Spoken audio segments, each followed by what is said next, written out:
So today, I'll be ranking worst to best of all 6 episodes from the Knuckles series based on my personal enjoyment from them. What's up guys, this is Willie and today I'm back talking about the Knuckles series because the day that this is being uploaded is on its 2nd year anniversary of when the show premiered, which wow, 2 years already? Man, I miss the energy of 2024. Now I mean, from my personal experience, I didn't watch it until over a year later, but I did personally find myself liking it a lot more than most of how the fan base seems to view it as, which is pretty mixed. But with that off my chest, what I thought of doing for this video, I guess, was to make a ranking of all the episodes from the Knuckles series from worst to best, and that is all pertained around my personal enjoyment from them. So this is my desired opinion on how I review these episodes. So with that said, let's dive into it.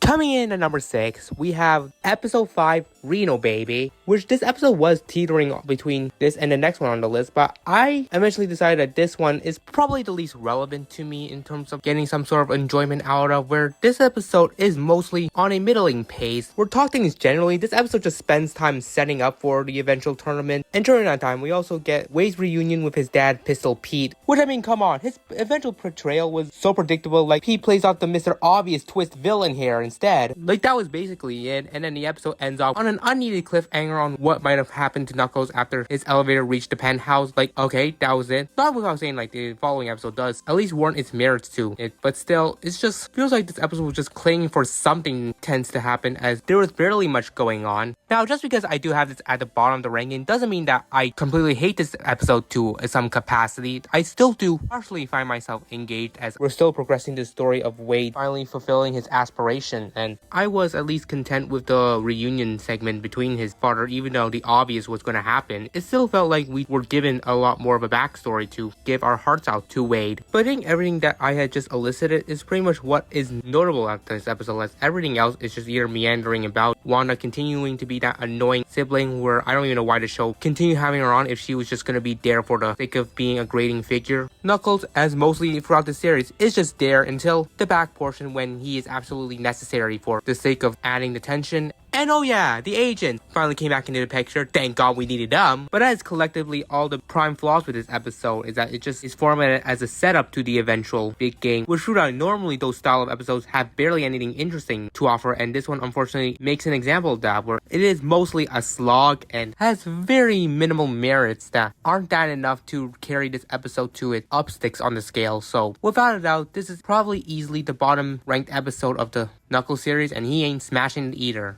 Now we get to number 5, and like I said, this one was teetering to be the bottom rank, but I just think that because it offered a bit more, I gave it the slight credit. So at number 5, I put The Flames of Disaster, which I can see online that this is a really hated episode, as Knuckles barely gets 5 minutes of screen time on the episode, and truthfully, I do feel that way. Like, for a show that's branded to center around Knuckles, this episode does not make a great compromise to that at all. But you know what? Most of the show doesn't do that either. However, the argument I have for this episode is more of the epitome to that, as we're really centering now on the story of Wade's character development. We're generally talking about this episode. Wade gets countered by a bounty hunter, which was his former friend Jack. And while he's being driven away, Wade enters a dream sequence where he is able to build his strength thanks to the help of the ghostly Echidna leader, which was just such a strange storyline there. We do get a musical sequence because we all asked for that, and then Wade got his strength to fight back against Jack and win it. And this right here was the final test to fulfill Wade's warrior training in Knuckles' eyes. So I guess there's that. Like, it is a bit of a mess of an episode, and I'll admit, on my initial watch, I was pretty checked out of it. However, watching it back for my review, I absolutely found myself having a bit of fun with it too, and especially with this being kind of more of an important episode surrounding the story of Wade's training, it at least had the impact that is worth its value, unlike anything that episode 5 brought to the table. Now, for most of the flaws with like the lack of Knuckles and perplexing stuff happening, there's also things that feel a bit inconsistent or half-baked, like the whole notion of warrior training involving the hero having to save himself. Just feels a bit abrupt and over the top, I shall say, without any sort of setup in the previous episodes. And you know what? I feel like the show is kind of unorganized for not really setting up things properly left, right, center. But there could have been ways where there would be more subtle details or any sort of built-in subplots to create more of an efficient understanding of things that are happening, instead of the show feeling like it's just throwing things at the wall. Also on top of that, it feels like this whole wanted storyline for Wayne just gets dropped after his final encounter with Jack for some reason. Like, overall, I have grown to have more likings for this episode, but it's not anywhere significantly higher on the list, so true that's what leaves it here at number 5.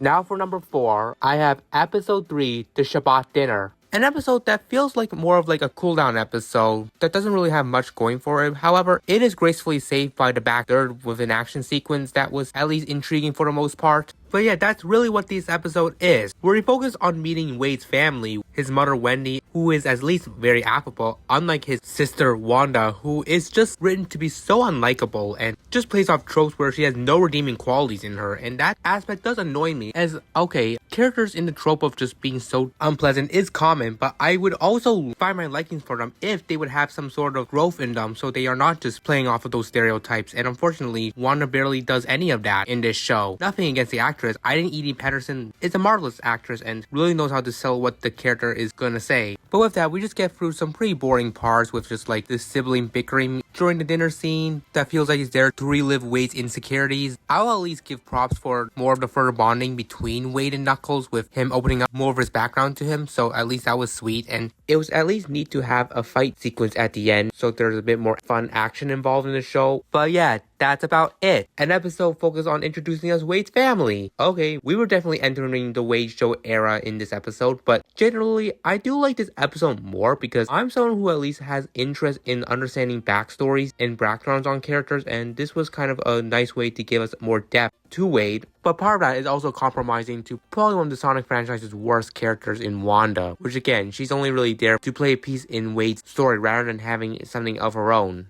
Like, all those small things are what I can describe of note with this episode, because otherwise, in terms of pacing, it's kind of on the slower end, but at least done in a more, I guess, compelling way that doesn't have like the super obvious you know what's gonna happen sort of shtick, and it has a good enough fight scene at the end that at least propels this higher on the list, more so than what I can say for something like episode 5 that was remiss of that. So without going any further, the Shabbat dinner lands here at number 4. Number 3, I have episode 2, Don't Say I Weren't There For You. It was certainly a much stronger follow-up episode than what would happen next in the subsequent ones. So basically, in brief, this episode focuses on Wade rescuing Knuckles from the agents, which does link us to some fun action, probably that gets to a more comical level, but still very intriguing there. And then the rest of the episode basically plays off as another bonding session between Wade and Knuckles, with both each other opening up their own backgrounds. And oh yeah, by the end, this is where that random subplot of the manhunt for Wade becomes something, which leads to them having to seek refuge at Wade's own childhood home. Yeah, I would say a pretty fun episode, filled with some funny parts and a strong establishment to the Wade and Knuckle dynamic. But I will say, yeah, it does get a bit cheesy at points. That is not something that I'm a particularly big fan of. Plus, the back third is where it feels like it kind of loses its momentum, which I mean, under the circumstances, is kind of needed, so we need a moment to really breathe. And also, we're just on episode 2, having just escaped an antagonistic force that was trying to kidnap Knuckles. Now, in terms of the storytelling, it does have some importance to prop up a bit of development for Wade's character, but also at the same time to fully immerse him into his progress with his warrior training, and this episode does well in emphasizing all that. Now, I'll say a bit underwhelmed that this is essentially the last of what we see of the agents until episode 5, which feels like it minimizes the resistance that they could have had for this series, but they still did a fine enough job to give their piece in this episode. But I mean, come on, what really leaves it here at number 3 is that I think the following episodes just have a much bigger impact on the storyline, as well as the fact that I found myself the most invested with them too. So by that means, it does defaultly place this episode inferior to them, which leaves it here at number 3. But still overall an enjoyable ride and has a strong bevy of thrill and fun that I personally enjoyed seeing. Coming in at number 2 on the ranking, I have What Happens at Reno Stays at Reno. Obviously the finale episode of the show, and the culmination to the storyline between Wade and Knuckles. But breaking down what took place in this episode, we continue off where we left off with Knuckles reaching the penthouse and then the agents firing at him, only for us to learn that he had been listening the entire time, and him and Wade would eventually defeat the agents and race back to the tournament where Wade would unsurprisingly beat Pistol Pete in the tournament. And then Knuckles would have this final showdown with the buyer where he and Wade would ultimately defeat him, and that basically summarizes the entire plot of this episode. The flames of disaster! Yeah, I'll admit, a good chunk of what was going to happen was a bit predictable in my eyes, but it still doesn't take away the satisfaction that I have with how each part is able to culminate a plotline that has been set up. Like, that's what I personally think keeps this episode elevated over the others in the ranking, because I do find myself engaged with this resolution and executed without making it come off on a bit of a whimper here. And of course, to top things off, we obviously had to have that iconic moment of the Flames of Disaster. Like, this is the kind of stuff that we were looking for from this show for like the entirety of it. Now, ending wise, I do think, well, it was nice enough to see Knuckles and Wade head back to Green Hills. I never was particularly a big fan of how it really did not set up anything leading into Sonic 3, or really what happened after that when Knuckles got back home, as everything kind of just feels like it was swept under the rug by the third movie. Like, I think that aspect was kind of remiss in this episode, but I still think the ending at least left off on a satisfying note. And bottom line, what makes this not number one on the list is just the fact that it's just a bit puzzling in terms of pacing, and like I said, it just felt like it was such a foregone conclusion what was going to happen next in terms of the tournament storyline. However, I still do like the final fight scene, which was definitely good. So in terms of that, this does make me rank this episode at number 2.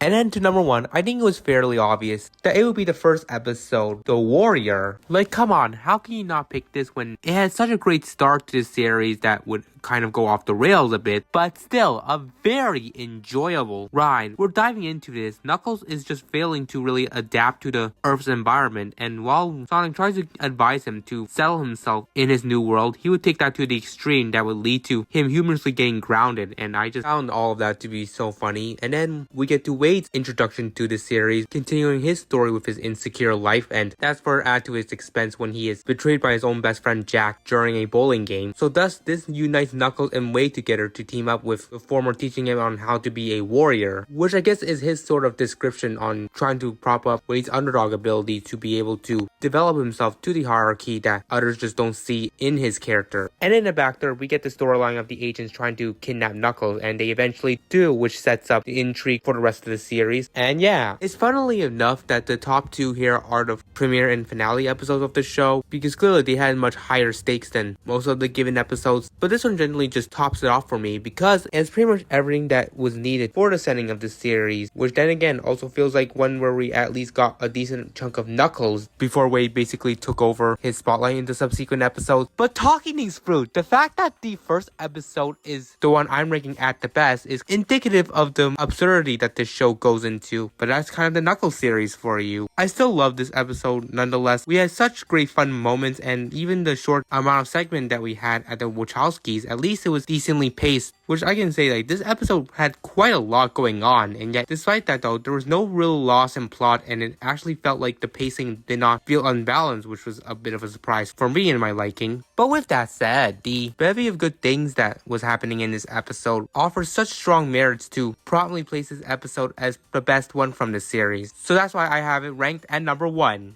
So yeah, that's basically my list. Every Knuckles episode from worst to best. Let me know in the comments below what you guys think and how would you personally rank the episode. Through that, I still plan on making the remake video of my Sonic movie reviews, as I want to make my amends for the failings of my original video. So it'll come out whenever, but I do still have it planned. With that, that's it for this video. I appreciate you guys all tuning in. I'm gonna sign off right here, and I will see you all in the next video.